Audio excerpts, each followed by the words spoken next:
As trains rolled across the inter-Korean border in May for the first time in 57 years, South Korea celebrated with fanfare. The test of the railway is a symbol of a resurgence in inter-Korean cooperation.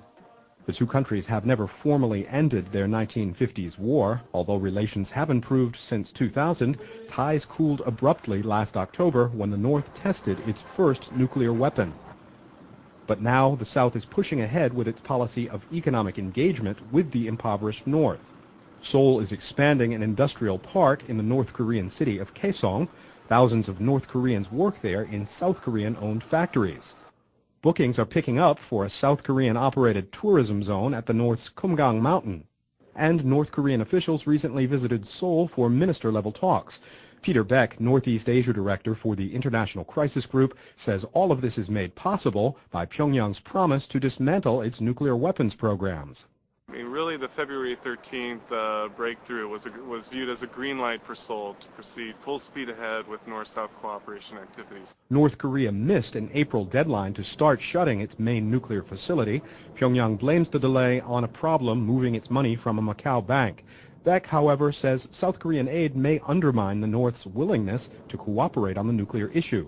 Because the North is getting hundreds of millions of dollars worth of assistance through South Korea without really doing anything. And it takes a very powerful reason away from the North for complying with the obligations it's committed itself to in the six-party talks.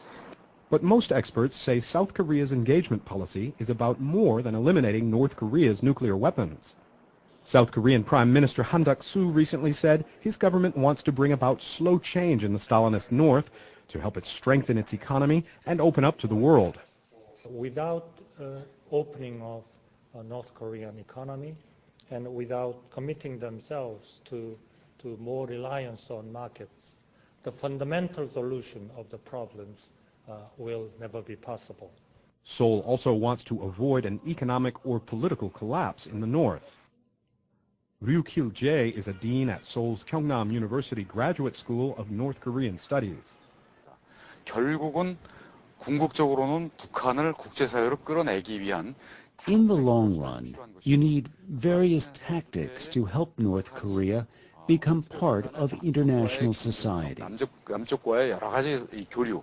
They will need a partner like South Korea to come out to international society. 그 이후에 북한이 국제사회로 나올 수 있기 위해서는 역시 한국과 같은 파트너십도 필요한 측면이 있다. Ryu, however, says Seoul will not wait indefinitely for Pyongyang to end its nuclear programs.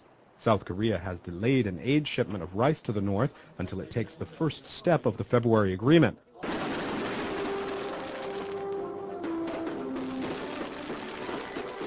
Still, for the foreseeable future, most experts say any South Korean government, progressive or conservative, has no other option than to engage the North. Kurt Asian, VOA News, Seoul.